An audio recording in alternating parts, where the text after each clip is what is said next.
میرے نبی کی زندگی میرے لیے نمونہ ہے. میرے نبی نے دنیا کو ٹھوکر ماری اور میرے نبی نے اپنی اولاد میں دولت نہیں آنے دی. آپ حیران ہوں گے. ہم کہتے ہیں یا اللہ میری اولاد نو سکھی کر، میری اولاد نو رزق دے. میرے نبی نے دعا کی یا اللہم اجعل رزق آل محمد قوتا، یا اللہ آل محمد کی روزی گزارے کی کر. اپنی اولاد کو ذبح کروایا، مانگ نہیں سکتے تھے. حسن حسین ایک زہر میں تڑپ رہا ہے، دیکھ رہے ہیں جس دن آپ دنیا سے جا رہے تھے، پیر کے دن 12 ربیع الاول 7 جون آپ نے اپنی بیگمات کو بلایا اور ان سے ملاقات کی اور سکون سے رخصت کر دیا. پھر آپ نے بیٹی فاطمہ کو بلایا، ان کے کان میں کہا میں جا رہا ہوں. وہ رونے لگیں تو کہا رو نہیں تو میرے پاس جلدی آ جائے گی. تو وہ 6 ماہ بعد انتقال کر گئی. پھر آپ نے علی کو بلایا، ان کا سر اپنی گود میں رکھا اور یوں ایسے کمر پہ ہاتھ پھیرتے رہے اور دعائیں کرتے رہے. یہ سب پرسکون ہوا. ان کو رخصت کیا. پھر حسنین کو بلایا. جو ہی ان کو یہاں لیا تو آنسو ٹپ ٹپ ٹپ ٹپ ٹپ. حسن کو ادھر سے لیتے تھے، حسین کو ادھر سے لیتے تھے. حسن کو رائٹ سائڈ ہاتھ پہ بٹھاتے تھے، حسین کو لیفٹ ہاتھ پہ بٹھاتے تھے. حسن سر سے کمر تک نبی کے مشابہ تھے، کمر سے پاؤں تک علی کے مشابہ تھے. حسین سر سے لے کر کمر تک علی کے مشابہ تھے اور کمر سے پاؤں تک نبی کے مشابہ تھے. اور اللہ کہتے اب فرماتے میرے 2 پھول، میری آنکھوں کی ٹھنڈک، میرے جنت کے پھول ریحان طیہ، میری سبز ٹہنیاں. اور پھر یہ کیوں روئے کہ ایک کو زہر میں تڑپتے دیکھا اور ایک کا سر کٹ کے نیزے پر چڑھتے دیکھا اور اللہ کی تقدیر کے سپرد کر کے چلے گئے. لیکن جبریل، اس کے بعد جبریل آ گیا. جبریل آ گئے، آ کے کھڑے ہو گئے. آپ نے پوچھا کیا ہوا؟ کہا ملک الموت دروازے پہ کھڑا ہے، اندر آنے کی اجازت چاہتا ہے. جس دربار میں موت پوچھ کے جائے وہ کیا دربار ہوگا؟ آپ نے کہا آ جائے. ملک الموت آیا تو کہنے لگا السلام علیکہ یا رسول اللہ. یا رسول اللہ، آپ پہلی ہستی ہیں جنہیں سلام کر رہا ہوں. میں نے آج تک کسی کو سلام نہیں کیا، نہ کسی نبی کو نہ کسی رسول کو. پھر کہنے لگے یا رسول اللہ، آپ پہلی ہستی ہیں، اللہ نے فرمایا تھا پوچھ کے اندر جانا، بن پوچھے نہ جانا. اجازت ملے تو چلے جانا، اجازت نہ ملے تو واپس آ جانا. سبحان اللہ. تو آپ نے فرمایا اگر میں کہوں اجازت دوں تو میری جان پھر نکال لو گے؟ کہا جی نکال لوں گا. تو آپ نے جبریل کو آنکھوں سے دیکھا. ایسے ہم پوچھتے نہیں. تو جبریل نے کہا یا رسول اللہ، اللہ آپ کے انتظار میں. اوپر تو تیاریاں ہیں، جیسے ہم جھنڈیاں نہیں لگاتے، جیسے آج ہم نے جھنڈیاں لگائیں. سب تیاریاں ہیں کہ آج 2 جہان کے رسول آ رہے ہیں، اللہ کے حبیب آ رہے ہیں، محبوب آ رہے ہیں، طٰہٰ آ رہے ہیں، یاسین آ رہے ہیں، ابو القاسم آ رہے ہیں، محمد آ رہے ہیں، احمد آ رہے ہیں، ماہی آ رہے ہیں، رحمت للعالمین آ رہے ہیں، وما ارسلناک الا کافۃ للناس آ رہے ہیں، مزمل آ رہے ہیں، مدثر آ رہے ہیں. آج تو آسمانوں پہ ایک رقص کا سماں ہے. تو پھر میرے نبی نے پتہ کیا کہا؟ میرے نبی نے کہا پہلے اللہ سے پوچھ کے آؤ میری امت کے ساتھ کیا کرے گا، میرے حسنین کے ساتھ کیا کرے گا. نہیں میری امت کے ساتھ کیا کرے گا، جاؤ پوچھ کے آؤ.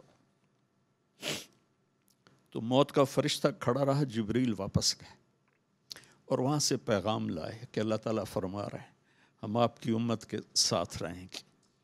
یہ میرے رب کی قسم، میرا نبی یہ اب اللہ سے وعدہ نہ لیتا تو ہم بندر خنزیر بن چکے ہوتے. اللہ کی ہمارے ساتھ کوئی رشتہ داری؟ ایک مچھلی کھانے پر اللہ نے بندر بنا دی. کونوا قردۃ خاسئین. دریا کی مچھلی اللہ نے کہا ہفتے کو نہیں کھانی، انہوں نے کہا اللہ نے بندر بنا دیا. تو ہمارے تو گناہ پہلوں سے بہت زیادہ ہیں. تو آج کی رات اللہ سے مانگنے کی رات. میں یہاں سیاسی طور پر نہیں آیا ہوں، میں اللہ کا پیغام لے کر آیا ہوں، اللہ کی بات سنانے آیا ہوں، اور پوری قوم سے کہتا ہوں کہ اللہ کے واسطے سب مل کے توبہ کرو۔ دیکھو، جس قوم میں ظلم پھیل جاتا ہے، جس قوم میں دھوکہ پھیل جاتا ہے، جس قوم میں جھوٹ پھیل جاتا ہے، وہ قوم ذلیل ہو جاتی ہے، چاہے وہ مسلمان ہو چاہے وہ غیر مسلم ہو۔ جس قوم میں انصاف ہوتا ہے، جس قوم میں دیانتداری ہوتی ہے، جس قوم میں سچائی ہوتی ہے، وہ قوم کافر ہے تو دنیا میں عزت پائے گی، ذلیل کبھی نہیں ہوں گی، اور اگر مسلمان ہیں تو دنیا کی عزت بھی پائیں گے اور آخرت بھی عزت بھی پائیں گے۔ اور مجھ سے ابھی چند دن پہلے ایک بچی نے سوال کیا، وہ یہ کون سا اے آر وائی کی وہ لڑکی ہے نا، جہاں زیب پارس جہاں زیب، ہاں سما، اچھا، اس نے مجھ سے سوال کیا کہ عمران خان صاحب نے جو مدینہ کی ریاست کا تصور دیا تھا تو وہ اس میں کامیاب کیوں نہیں ہوئے؟ میں نے کہا ریاست مدینہ کوئی بلڈنگ تھی جو انہوں نے بنانی تھی تو وہ بن نہیں سکی اور 2 منزلہ رہ کے کام مک گیا۔ میں کہا وہ تو ہم نے بنانی تھی۔ جھوٹا جھوٹ چھوڑتا، زانی زنا چھوڑتا، شرابی شراب چھوڑتا، ڈاکو ڈاکہ چھوڑتا، اور ظالم ظلم چھوڑتا، اور برائی کرنے والا برائی چھوڑتا، اور بددیانتی کرنے والا بددیانتی چھوڑتا۔ ریاست مدینہ تو ہم نے بنانی تھی، اس نے تو تصور دیا، اور پہلا شخص ہے جس نے یہ تصور دیا کہ ہم مدینے کی طرف لوٹنا چاہتے ہیں۔ لوٹ پیچھے کی طرف ہے گردش ایام، تو ہم پیچھے کی طرف لوٹنا چاہتے ہیں۔ ہمیں نبی کا دامن پکڑے بغیر عزت مل ہی نہیں سکتی۔ ساری دنیا کے اولیاء کرام وہ کابینہ بن جائیں، اور سارے دنیا کے بڑے بڑے اولیاء صدر وزیر اعظم بن جائیں، اور میری قوم جھوٹ پہ ہو، اور بددیانتی پہ ہو، اور ظلم پہ ہو، اور رشوت پہ ہو، اور زنا پہ ہو، اور شراب پہ ہو، اور جوئے پہ ہو، اور ماں باپ کی نافرمانی پر ہو، اور حقوق مارنے پر ہو، تو اللہ کی قسم یہ بھی ہمارے حالات نہیں بدل سکتے۔ اللہ تعالیٰ، میں نے ایک آیت پڑھی تھی خطبے میں کہ اللہ تعالیٰ نے کہا کہ تمہیں ایک بستی کا حال سناتا ہوں۔ میں یہاں ترجمہ کر دیتا ہوں، اللہ تعالیٰ کہہ رہا ہے کہ میں تمہیں پاکستان کا حال سناتا ہوں۔ ضرب اللہ مثلا قریۃ، میں تمہیں پاکستان کا حال سناتا ہوں۔ کانت آمنۃ مطمئنہ، وہ بڑی تیزی سے اٹھ رہے تھے، بڑے امن میں تھے، بڑے اطمینان میں تھے۔ یاتیھا رزقھا رغدا من کل مکان، میں نے ان کے لیے رزق آسان کر دیا تھا، وہ زمین خزانے اگلتی تھی، آسمان پانی برساتا تھا۔ فکفرت بانعم اللہ، پھر وہ میرے آگے جھکنے کی بجائے شیطان کے ساتھی بن کے، اور انہوں نے غلط راہوں کو اختیار کیا، جھوٹ دھوکہ، مطلب یہاں بددیانتی کرنا کوئی جرم نہیں رہ گیا۔ کتنے ہماری تباہی کی بات ہے کہ ایک آدمی خزانہ کھا جاتا ہے، ایک آدمی پورے محکمے کے پیسے سمیٹ لیتا ہے اور وہ معاشرے میں معزز ہوتا۔ یہ عجیب بات۔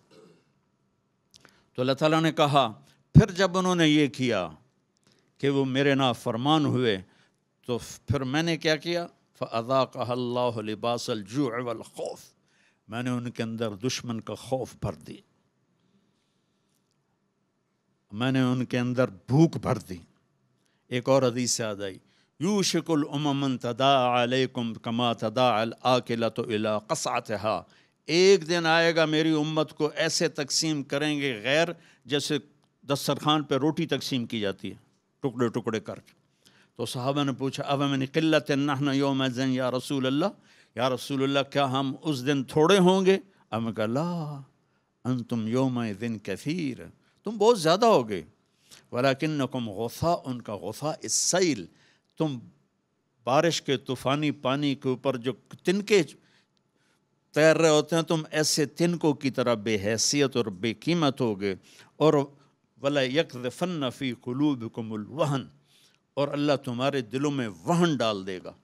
تو صحابہ نے پوچھا یا رسول اللہ وہن کیا ہے؟